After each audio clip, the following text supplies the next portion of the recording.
മുല്ലപ്പെരിയാറിനെ കുറിച്ച് പേടിക്കണോ? ന്യൂസ് 18ന്റെ ഈ ക്യാമ്പയിനോടൊപ്പം ജലവിഭവ മന്ത്രി ശ്രീ റോഷി അഗസ്റ്റിൻ നേരിട്ട് പങ്കെടുക്കുകയാണ്.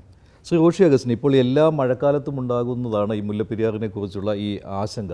പക്ഷേ ഇത്തവണ മുല്ലപ്പെരിയാർ അണക്കെട്ടിലെ ജലനിരപ്പ് ഈ 136 അടിയിലേക്കൊന്നും വന്നിട്ടില്ല. 130, 131 ആ ഒരു സമീപത്ത് നിൽക്കുകയാണ്. അപ്പോൾ പോലും ഇങ്ങനെ ഒരു വലിയ ആശങ്ക ആ പ്രദേശത്തും പ്രത്യേകിച്ച് മലയാളികൾക്കിടയിൽ മുഴുവനായിട്ടും ഉണ്ടാകുന്നത് അത് എന്താണ് താങ്കളുടെ ഒരു വിലയിരുത്തൽ? ഈ മുല്ലപ്പെരിയാറിൽ ഒരു പുതിയ ഡാം ഉണ്ടാകണം എന്നുള്ളത് കേരളത്തിൻ്റെ ആവശ്യമാണ്. അതിന് കക്ഷി രാഷ്ട്രീയ തടസ്സങ്ങളൊന്നും നിലനിൽക്കുന്നില്ല.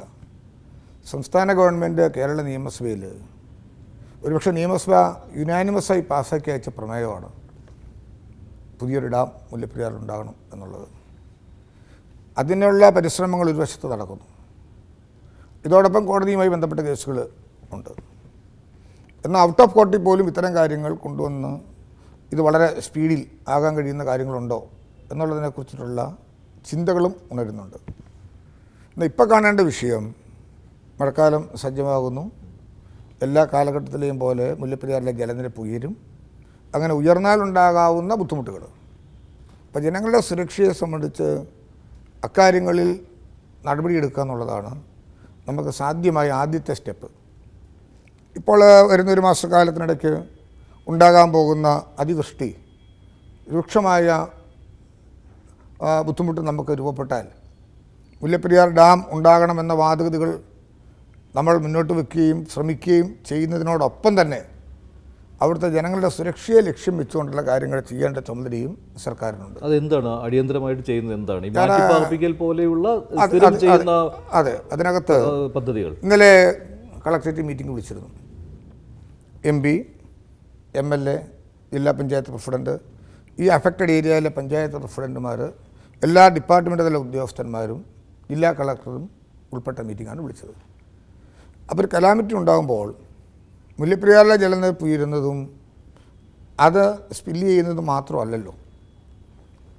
എവിടെയെങ്കിലും മണ്ണിടിയാം, രൂക്ഷമായ മഴ വന്നാൽ മറ്റു പല കാര്യങ്ങളും സംഭവിക്കാം. അങ്ങനെയൊക്കെ വരുമ്പോൾ ഈ അറ്റൻഷൻ മാറിപ്പോകരുത്. ഇതിന് സെപ്പറേറ്റായി തന്നെ ഇവിടുത്തെ കാര്യങ്ങളെക്കുറിച്ച് അറിയാൻ ഇപ്പോൾ സൂചിപ്പിച്ചത് ശരിയാണ്. ഇപ്പോൾ മുല്ലപ്പെരിയാറിലെ ജലനിരപ്പ് 130 നിൽക്കുക. എന്നാൽ കഴിഞ്ഞ ഈ 28-27 ദിവസങ്ങളിൽ അത് 131.6 വരെ ഉയർന്നിരുന്നു. ഇപ്പോൾ 1 അടിയും കൂടെ കുറഞ്ഞു. ഇപ്പോൾ ഏതാണ്ട് 1600 ക്യൂസിക്സ് വാട്ടർ തമിഴ്നാട് ഇപ്പം എടുക്കുന്നുണ്ട്. അപ്പോൾ ഇപ്പോൾ ഇൻഫ്ലോയും ഔട്ട്ഫ്ലോയും തമ്മിൽ വലിയ വ്യത്യാസമില്ല. ഇപ്പം നമുക്ക് ആശാവഹമാണ്. ജലനിരപ്പ് ഉയരുന്ന സ്ഥിതി ഇപ്പം ഇന്നത്തെ അന്തരീക്ഷത്തിലില്ല. പക്ഷേ ചില സമയത്തൊക്കെ ഇല്ലേ തമിഴ്നാട് വെള്ളം കൊണ്ടുപോകുന്നതിന് അവരും അങ്ങനെ താല്പര്യം കാണിക്കാറില്ല. കാരണം അവിടെ അവർക്ക് ജലലഭ്യത ഉള്ള സമയത്ത് അത് നമുക്ക് പലപ്പോഴും പ്രശ്നമുണ്ടാകാറുണ്ട്. മുല്ലപ്പെരിയാറിലെ ജലനിരപ്പ് ഉയരുകയും ചെയ്യാറുണ്ട്. അതിനകത്ത് അങ്ങനെ ഒരു പ്രശ്നം ഇപ്പോഴും ഉണ്ടോ? തമിഴ്നാട് അങ്ങനെ ചെയ്യുന്നുണ്ട്? അങ്ങനെ ചെയ്യുന്നില്ല. അതിൻ്റെ ആവശ്യം എന്താണെന്ന് വെച്ചാൽ ഇപ്പോൾ റൂട്ട് കർവ് വന്നു. റൂട്ട് കർവിൽ പറഞ്ഞിരിക്കുന്നത്രയും ജലം മാത്രമേ മുല്ലപ്പെരിയാറിൽ പിടിക്കാൻ ഇപ്പോൾ തമിഴ്നാടിന് പറ്റൂ. അല്ലാത്തവർ എടുക്കണം. എങ്ങനെയാണ് റൂട്ട് കർവ് വന്നത്?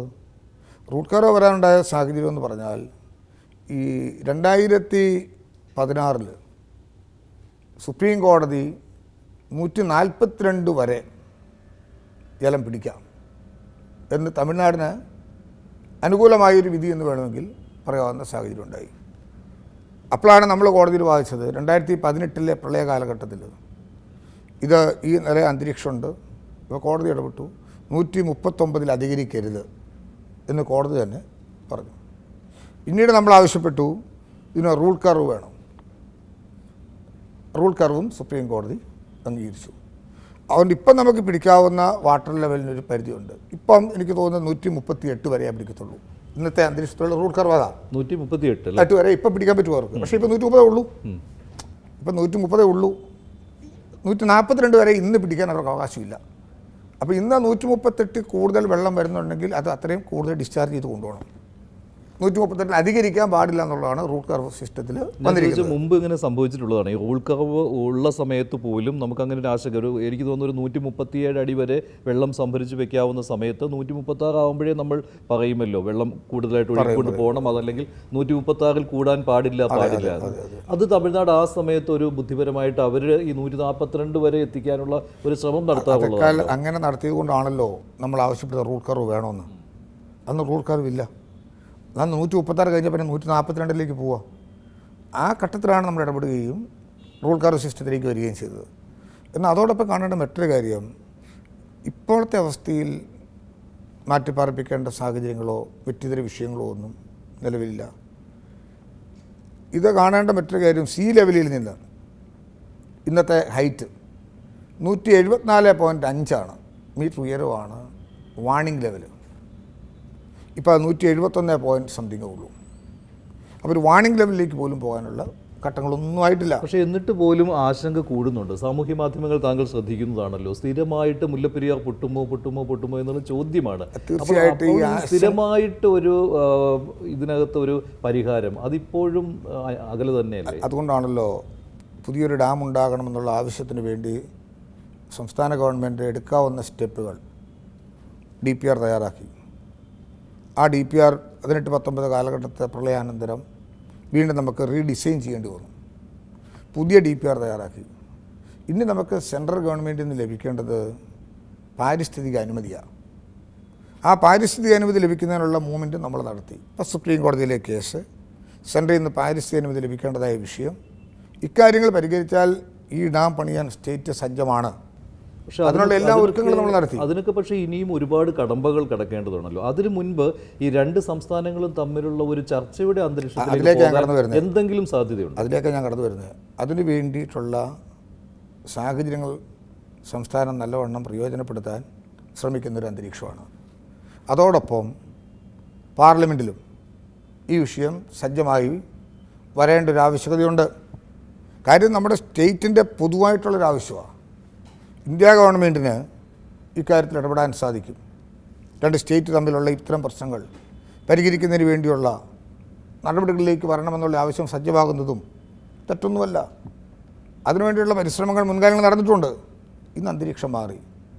ഈ സാഹചര്യങ്ങളെയും കൂടി പ്രയോജനപ്പെടുത്താൻ കഴിയത്തക്ക വിധത്തിൽ സംസ്ഥാനം സാധ്യമായത് ചെയ്ത് തമിഴ്നാടിന് ആവശ്യമായ ജലലഭ്യത ഉറപ്പുവരുത്തിക്കൊണ്ട് തന്നെ ഒരു പുതിയ ഡാം ഉണ്ടാകണം. ആ നിലയിലേക്കാണ് സ്റ്റേറ്റ് ആഗ്രഹിക്കുകയും ജനങ്ങൾക്കൊപ്പം നിന്ന് മുന്നോട്ട് പോവുകയും ചെയ്യുന്നത്. അതായത് ഇപ്പോൾ തമിഴ്നാടുമായിട്ടൊരു ചർച്ച മുൻപ് ഇപ്പോൾ മൻമോഹൻ സിംഗ് പ്രധാനമന്ത്രിയായിരുന്ന സമയത്ത് നടന്നിട്ടുണ്ട്, കേരളവും തമിഴ്നാടും തമ്മിൽ. അതുപോലെയുള്ള ഒരു താല്പര്യം കേന്ദ്രത്തിൽ നിന്ന് ഇപ്പോൾ കിട്ടുന്നില്ല എന്നാണോ? അങ്ങനെ അല്ല, വേണമെന്ന് ആഗ്രഹിക്കുന്നുണ്ടോ സംസ്ഥാന സർക്കാർ? അങ്ങനെ ഒരു ചർച്ച വേണമെന്ന്? ഇത്തരം വിഷയങ്ങളെല്ലാം ഇന്ത്യ ഗവൺമെൻറ്റിൻ്റെയും കൂടെ ജൂറിഡിക്ഷനാണല്ലോ ഇത്. അതെല്ലാവർക്കും തുല്യമായ അവകാശങ്ങളും അധികാരങ്ങളും എല്ലാം ഇതിനകത്തുണ്ടല്ലോ. സംസ്ഥാനം ഒരു പുതിയ ഡാം ഉണ്ടാകണമെന്ന് ആവശ്യപ്പെട്ടതും കേന്ദ്ര ഗവൺമെൻറ്റിനോടാണല്ലോ. സുപ്രീം കോടതിയിൽ നമ്മൾ ആ കാര്യങ്ങൾ പരിഗണിക്കണമെന്ന് ആവശ്യപ്പെട്ടിട്ടുണ്ട്. അപ്പോൾ അതുകൊണ്ട് ഇത് സജീവമായി ചർച്ച വരുമ്പോൾ അത്തരം കാര്യങ്ങളും കൂടി പരിഗണനാർഹകരമായി വരുന്നത് ഉചിതമാണ്. ഇതോടൊപ്പം ഈ സമീപകാലത്തുണ്ടായ ഒരു കാര്യം എന്താ, 2014 കുമളിയിലെ തേക്കടിയിൽ മെഗാ കാർ പാർക്കിൻ്റെ നിർമ്മാണം സംസ്ഥാനത്ത് ആരംഭിക്കുന്നത്. അന്ന് സുപ്രീം കോടതിയിൽ തമിഴ്നാട് ഗവൺമെൻറ് ഒരു ഇടക്കാല ആപ്ലിക്കേഷൻ, അതിന്മേൽ കോടതി പറഞ്ഞതെന്താ, അതാണ് ശ്രദ്ധേയമായൊരു കാര്യം. സർവേ ഓഫ് ഇന്ത്യയോട് ഇക്കാര്യങ്ങൾ പരിശോധിച്ച് റിപ്പോർട്ട് മേടിച്ച് കോടതി പരിശോധിച്ചു. അവിടെയാണ് കോടതി പറഞ്ഞത്, സർവേ ഓഫ് ഇന്ത്യ കൊടുത്ത റിപ്പോർട്ടിൽ എന്താ പറയുന്നത്, തമിഴ്നാടിൻ്റെ വാദം എന്തായിരുന്നു, ഞങ്ങളുടെ ലീസ് ഏരിയയിലാണ് ഈ കൺസ്ട്രക്ഷൻ എന്നുള്ളത്. പക്ഷേ കണ്ടെത്തി ഇത് കരാറുമായി ബന്ധപ്പെട്ട് വരുന്ന ലീസ് ഏരിയയിലല്ല. എത്രയോ കാലങ്ങൾക്ക് ശേഷമാണ് കോടതി ഇങ്ങനെ ഒരു ഒബ്സർവേഷൻ നടത്തുന്നത്. പക്ഷേ അത് ഈ കരാർ തന്നെ പുനഃപരിശോധിക്കുന്നതിലേക്ക് വരുമെന്നാണല്ലോ ഇപ്പോൾ സംസ്ഥാന സർക്കാർ കരുതുന്നത്. അത് കരുതാൻ കാരണം എന്താ, അതിന്മേൽ പറയുന്ന സന്ദർഭത്തിൽ തന്നെ കോൺസ്റ്റിറ്റ്യൂഷൻ 131 അനുസരിച്ചാണ് ഈ കേസ് തമിഴ്നാട് ഫയൽ ചെയ്തത്. പക്ഷേ അതിനകത്ത് പറയുന്നത് എന്താ, ഒന്നേ state to state or state to union government. അതല്ലല്ലോ ഈ എഗ്രിമെൻറ്റ്. 1886 1947 സ്വാതന്ത്ര്യം. അന്ന് തമിഴ്നാടും കേരളവും ഇല്ല. 131 പ്രിവിയിൽ ഇത് വരില്ല. അതുകൊണ്ട് ലീസ് എഗ്രിമെൻറ്റിനെ കുറിച്ച് പുനഃപരിശോധിക്കണം എന്നുള്ള നമ്മുടെ ആവശ്യം കേട്ട കോടതി ഇത് പുനഃപരിശോധിക്കേണ്ടതാണല്ലോ, വരുമല്ലോ എന്ന് പറഞ്ഞു എങ്കിൽ എത്രയോ ക്ലിയറായൊരു ഒബ്സർവേഷൻ ഇതിനോടകം കോടതി നടത്തിയിട്ടുണ്ട്. പക്ഷേ ഭരണഘടനാ ബെഞ്ച് നേരത്തെ അത് അംഗീകരിച്ചിട്ടുമില്ല. മുൻപ് 2014 വിധിയിലും 2006 വിധിയിലും ഇക്കാര്യങ്ങൾ വന്നിട്ടുണ്ടല്ലോ. 6ലും 14ലും പറയാത്തൊരു ഒബ്സർവേഷൻ ഇപ്പോൾ പറയാൻ കഴിഞ്ഞുവെങ്കിൽ ഇക്കാര്യങ്ങളിൽ കേസ് നടത്തുന്നതും ഇക്കാര്യങ്ങളുടെ മുന്നോട്ടുള്ള പോക്കിലും എത്ര സുതാര്യമായ, എത്ര ശ്രദ്ധേയമായിട്ടാണ് കൊണ്ടുപോകുന്നത്. അതാണല്ലോ കാണേണ്ടതായിട്ടുള്ളത്. അപ്പം ഇന്നിട്ട് 8 ആഴ്ച സമയം കൊടുത്തിരിക്കുക. ഇപ്പം 2 സ്റ്റേറ്റിനും കൂടുതൽ ആർഗ്യുമെൻറ്റ്സോ അതല്ലെങ്കിൽ ഡോക്യുമെൻറ്റ്സോ ഒക്കെ ഹാജരാക്കാനായിട്ട് അവസരം നമുക്കുണ്ട്. അപ്പോൾ ഇത് പൊതുസമൂഹത്തിന് മുന്നിലേക്ക് താങ്കൾ വയ്ക്കുകയാണ്. കാരണം ഈ കരാർ തന്നെ സുപ്രീം കോടതി പുനഃപരിശോധിക്കാൻ പോവുകയാണ്. പരിശോധിക്കേണ്ടി വരും എന്ന് പറഞ്ഞ പരാമർശനം തുടർന്ന് സ്റ്റേറ്റുകൾ കൊടുത്തിരിക്കുന്ന സമയം നമ്മുടെ വാദം ഇത് തമിഴ്നാടുമായി എതിരായിട്ട് ഒരു പ്രതിസന്ധി സൃഷ്ടിക്കാനല്ല. തമിഴ്നാടും കേരളവും നല്ല നിലയിൽ സൗഹൃദം പുലർത്തേണ്ട 2 സംസ്ഥാനങ്ങളാണ്. നമ്മൾ പല വിധത്തിൽ ബന്ധപ്പെട്ടും സൗഹൃദത്തോടെയും സഹവസിക്കുന്നവരാണ് ഈ 2 സ്റ്റേറ്റിലുള്ളവർ. തമിഴ്നാടിന് ജലലഭ്യത ആവശ്യമാണെന്നുള്ള കാര്യത്തിൽ നമുക്ക് തർക്കമില്ല. കൊടുക്കണം, കൊടുത്തേ പറ്റൂ. അതോടൊപ്പം നമ്മുടെ ഒരു സേഫ്റ്റി മെഷർമെൻറ്റിൽ ഒരു പുതിയ ഡാം ഉണ്ടാകണം. സൗഹാർദ്ദപരമായി തീരേണ്ട ഒരു വിഷയമാണ്. അതിനാണ് ശ്രദ്ധിക്കുന്നത്. അതിനിടയിൽ രാഷ്ട്രീയമായി ഇപ്പോൾ കേന്ദ്ര സർക്കാരിനെ വിടാം, അല്ലാതെ തന്നെ രാഷ്ട്രീയമായിട്ട് ഈ കേരളവും തമിഴ്നാടും നേരിട്ട് തന്നെ ചർച്ച നടത്താവുന്ന ഒരു വിഷയമാണല്ലോ. DMK-യും LDF-ഉം തമ്മിൽ ഇവിടെ ഒരു പ്രശ്നവുമില്ല. അതാണല്ലോ പറഞ്ഞത്. ഈ കാര്യങ്ങൾ കോടതിയിലും കൂടെ നിൽക്കുന്നൊരു വിഷയമാണല്ലോ. 2 സ്റ്റേറ്റുകൾ തമ്മിലാണല്ലോ കോടതി കേസ് നിൽക്കുന്നത്. അതിനിടയിലൊന്നും ഇടപെടാൻ കേന്ദ്ര ഗവൺമെൻറ്റിന് അവസരം ഉണ്ടാകുക എന്നുള്ളതാണല്ലോ ഇതിനകത്ത് ഏറ്റവും പ്രധാനപ്പെട്ട ഒരു വിഷയം. തമിഴ്നാടും ഒരു വാദത്തിൽ നിൽക്കുന്നു, സ്റ്റേറ്റും ഒരു വാദത്തിൽ നിൽക്കുന്നു. പരസ്പര സഹകരണത്തിന് വേറെ കുഴപ്പങ്ങളൊന്നുമില്ല. മുല്ലപ്പെരിയാർ ഓപ്പറേഷനാണെങ്കിലും കൂടുതൽ ജലം വരുമ്പോൾ കൂടുതൽ അഴിച്ചുവിടണമെന്ന് നമ്മൾ ആവശ്യപ്പെടുന്നു. നേരത്തെ നമുക്ക് വാണിംഗ് തരണമെന്ന് ആവശ്യപ്പെടുന്നു. അതൊക്കെ ഇപ്പോൾ ഏതാണ്ട് കൃത്യതയോടെ തന്നെയാണ് പോകുന്നത്. പക്ഷേ ശാശ്വതമായ പരിഹാരത്തിലേക്ക് പോകണം എന്നുള്ളതാണ് സ്റ്റേറ്റിൻ്റെ താല്പര്യം. അതിനുവേണ്ടി ഈ പറഞ്ഞ തലത്തിലുള്ള ഔട്ട് ഓഫ് കോർട്ട് ഡിസ്കഷൻസിലേക്ക് പോകാൻ കഴിയുന്നത്ര വേഗത്തിൽ പോകാനും എന്നാൽ കോടതിയെ ഇത്തരം കാര്യങ്ങൾ കൃത്യതയോടുകൂടി ബോധ്യപ്പെടുത്താനും ഗവൺമെൻറ് ഇപ്പോൾ തയ്യാറാകുന്ന സ്ഥിതിയാണ് നിലവിലുള്ളത്. എന്തായാലും കേരളവും തമിഴ്നാടും തമ്മിൽ നേരിട്ടുള്ള ഒരു ചർച്ച നടക്കും എന്നുള്ളൊരു എനിക്കൊരു ശുഭാപ്തി വിശ്വാസമുണ്ട്. 2 തലത്തിലും, കോടതിയിലൂടെയും ഔട്ട് ഓഫ് കോർട്ടിലും. 2 സംസ്ഥാനങ്ങൾക്കും വിജയവും പരാജയവും അല്ല ഇവിടെ ആവശ്യം. ഇരുവശത്തിൻ്റെയും കാര്യങ്ങൾ പരിഹരിക്കലാണ് ആവശ്യം.